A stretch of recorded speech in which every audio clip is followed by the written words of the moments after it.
দিন দিন ইসলাম দিন ইসলাম দিন ইসলাম দিন ইসলাম নাস্তিকদের আস্তানা বিশ্বের মুসলিম নুপুর শর্মা দুই গেলে মোদির দুই গেলে বিশ্বনবীর অপমান ভারত উপর অ্যাকশন মৌলবাসীর অ্যাকশন মাওলানা ইউনিয়ন ইত্তেহাদুল ইমাম উলামা পরিষদের অ্যাকশন রিয়াজউদ্দিন মোল্লা মাদ্রাসার অ্যাকশন দারুল কোরআন মাদ্রাসার অ্যাকশন উলামায়ে কেরামের অ্যাকশন তৌহিদি জনতার অ্যাকশন অ্যাকশন টু অ্যাকশন। সম্মানিত সুধী, আপনারা যারা অক্লান্ত পরিশ্রম করে আপনার আমার প্রিয় নবী জনাবে মুহাম্মদুর রাসূলুল্লাহ সাল্লাল্লাহু আলাইহি ওয়াসাল্লাম তার সহধর্মিণী হযরতে আয়েশা রাদিয়াল্লাহু আনহাকে নিয়ে যে কটূক্তি করেছে তাদের প্রতিবাদে সংগ্রাম দিয়ে জীবন দিয়ে আপনারা রাস্তায় মানববন্ধন এবং বিক্ষোভ মিছিলের মাধ্যমে এখন সমাবেশে যোগদান করেছেন।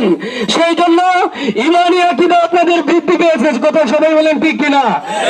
এই ইমানি আকীদা নিয়ে যারা রাস্তায় বের হবে, যারা সংগ্রামে মাঠে থাকবে, তারাই হলো প্রকৃত মুসলিম, কথা বলেন ঠিক কিনা? আমরা সবাই প্রকৃত মুসলিম, কথা বলেন ঠিক কিনা?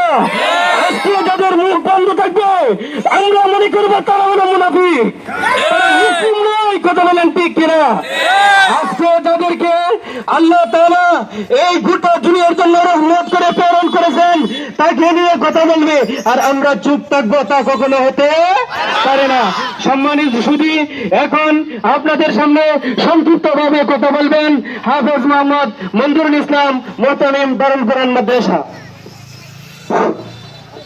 সম্মানিত উপস্থিতি, প্রিয় মুসলিম তৌহিদি জনতা, আমাদের মিছিল হয়েছে, এখন প্রতিবাদ সমাবেশ, এখান থেকে আমরা প্রতিবাদ জানাবো।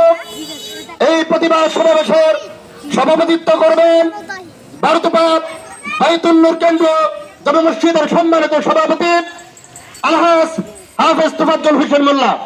আমি তাকে সভাপতিত্ব করার জন্য সবিনয় অনুরোধ জ্ঞাপন করছি। আজকের সমাবেশের সভাপতিত্ব করবেন আলহাজ হাফেজ তোফাজ্জল হোসেন মোল্লা। সম্মানিত প্রিয় মুসলিম তৌহিদি জনতা, প্রিয় সংগ্রামী ভাইরা, আমরা